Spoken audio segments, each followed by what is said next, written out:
Hello students, good morning.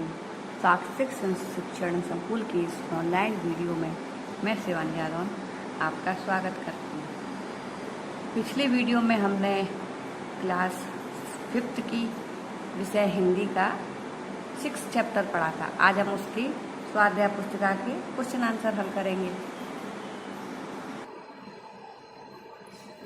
पिछले video में मैंने इसका पार्ट 6 चैप्टर पढ़ाया था, कबीरवड़ से विमलेश्वर। आज उसके ये प्रश्न उत्तर हल कराने जा रही हूँ। प्रश्न नंबर 1, निम्नलिखित प्रश्नों के उत्तर के लिए दिए गए विकल्पों में से उचित विकल्प चुनकर उसका क्रम अक्षर कोष्ठक में लिखिए। ABC में से जो सही हो कोष्ठक में लिखना है। नंबर 1, गुजरात में नर्मदा कैसे बहती है? तो कैसे बहती थी गुजरात में नर्मदा? शांत और संतुलित या तूफानी। तो शांत और संतुलित, इसमें आएगा D। गुजरात में नर्मदा का पाट कैसा हो गया? B, चौड़ा। यात्री अंतिम यात्रा के लिए कैसा होता जाता है? यात्री अंतिम यात्रा में पहुँचते पहुँचते कैसा होता जाता था? हल्का फुल्का। कबीरवड़ किसके प्रताप से विशाल हुआ? संत कबीर के। नंबर 5, मढ़ी में यात्रियों का हार्दिक स्वागत किसने किया? युवा सन्यासी ने। C, उछाली में किसका आश्रम है? नर्मदानंद जी का।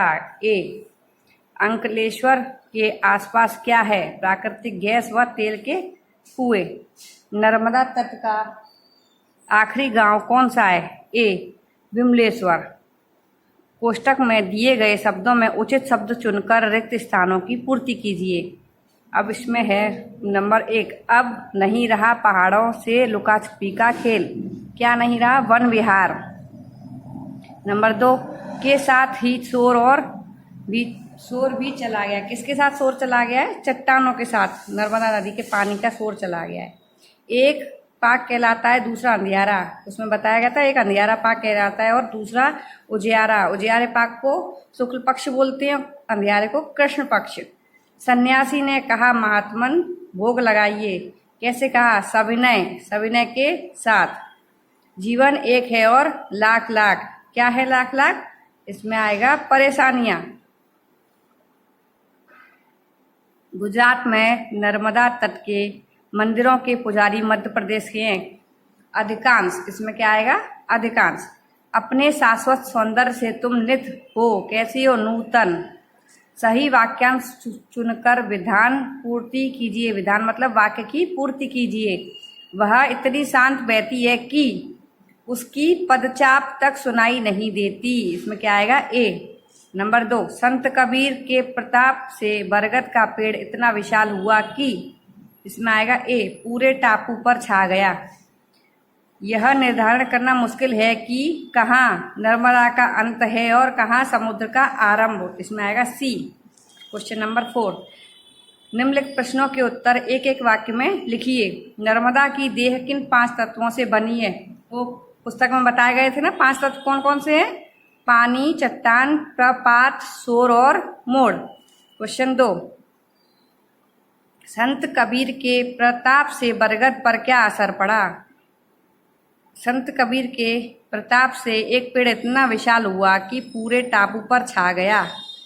एक विशाल वटवृक्ष की छतनार में हजारों लोग आश्रय ले सकते थे, इतना बड़ा हो गया था। क्वेश्चन नंबर 3, पगडंडी कहाँ से जाती है? हमारी पगडंडी कदली वन से होकर जाती है। किसके नेह का लेखक टाल नहीं सके? एक युवा सन्यासी ने स्वागत किया, रुकने का आग्रह किया। हमें जल्दी थी। अगर तो उस सन्यासी ने कहा अगर आप रुक नहीं सकते हो तो कम से कम भोजन करके जाइए। उनके नेह मतलब आग्रह को हम टाल नहीं सके। नंबर 5, उछाली में क्या आया हुआ है? उछाली में नर्मदानंद जी का आश्रम आया हुआ है। क्वेश्चन नंबर 6, गुजरात में नर्मदा तट के अधिकांश मंदिरों के पुजारी कहाँ के हैं? उसमें मध्य प्रदेश के। नंबर 7 है, अंतिम 50 किलोमीटर में नर्मदा का पानी कैसा है? अंतिम 50 किलोमीटर में नर्मदा का पानी खारा है। नर्मदा तट का अंतिम गांव कौन सा है? तो नर्मदा तट का, जैसा कि बुक में बताया है पाठ में, विमलेश्वर। नर्मदा कितनी लंबी है? 1312 किलोमीटर। अब इसमें है निम्नलिखित प्रश्नों के उत्तर 2-3 वाक्यों में दीजिए।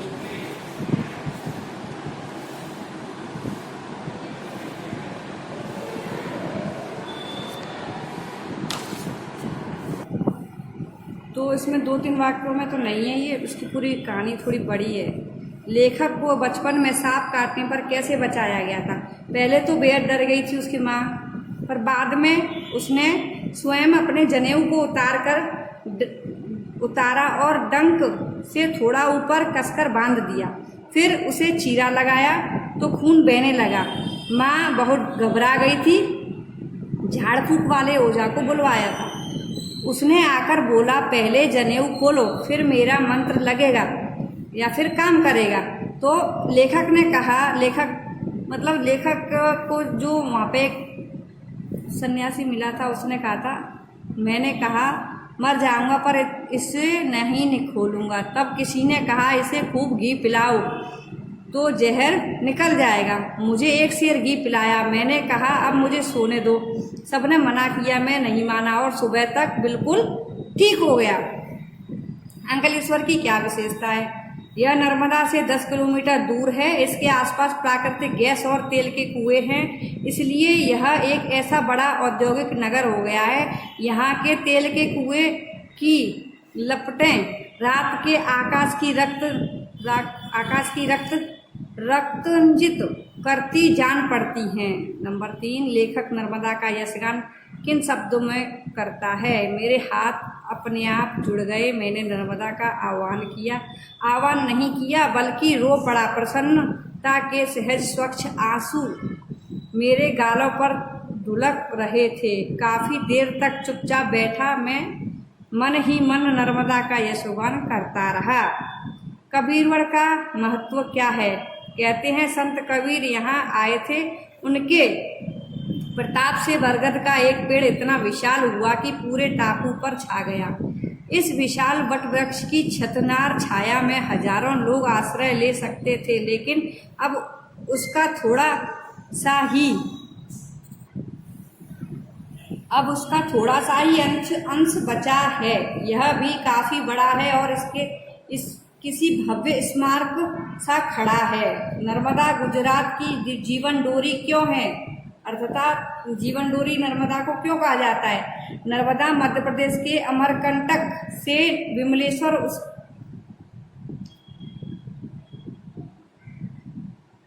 बहती है। उसका अधिकांश भाग गुजरात से होकर गुजरता है। खेती की सिंचाई के लिए नर्मदा का पानी उपलब्ध करवाती है, पानी पीने की समस्या को दूर करती है। नर्मदा पर सरदार सरोवर बांध के निर्माण से बिजली उत्पन्न करते हैं। इस प्रकार नर्मदा गुजरात के विकास में महत्वपूर्ण योगदान देती है। अर्थात दूसरे शब्दों में हम कह सकते हैं कि नर्मदा गुजरात की जीवन डोरी के समान मानी गई है।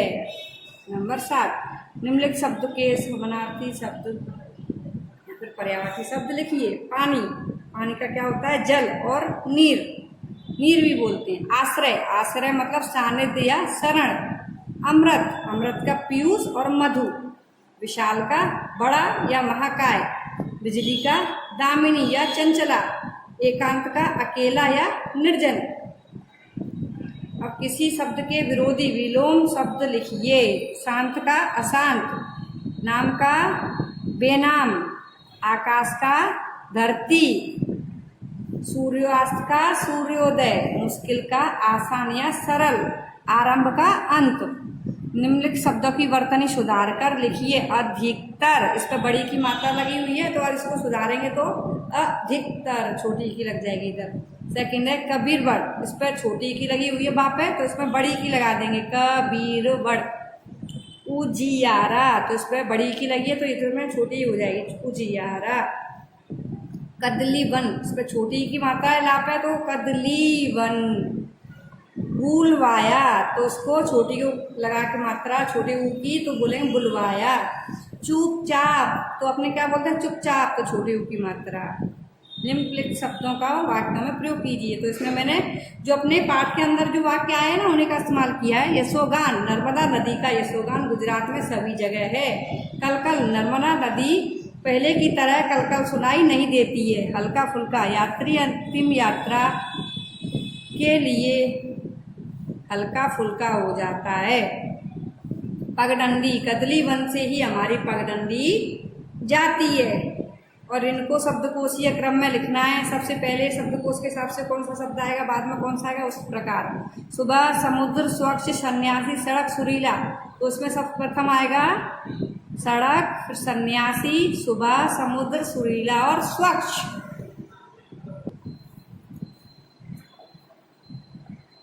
निम्नलिखित शब्द समूह के लिए एक शब्द दीजिए। 15 दिन का समय, पाक, जिसकी शाखाएं छत की तरह चारों ओर दूर तक फैली हो, छतनार छाया।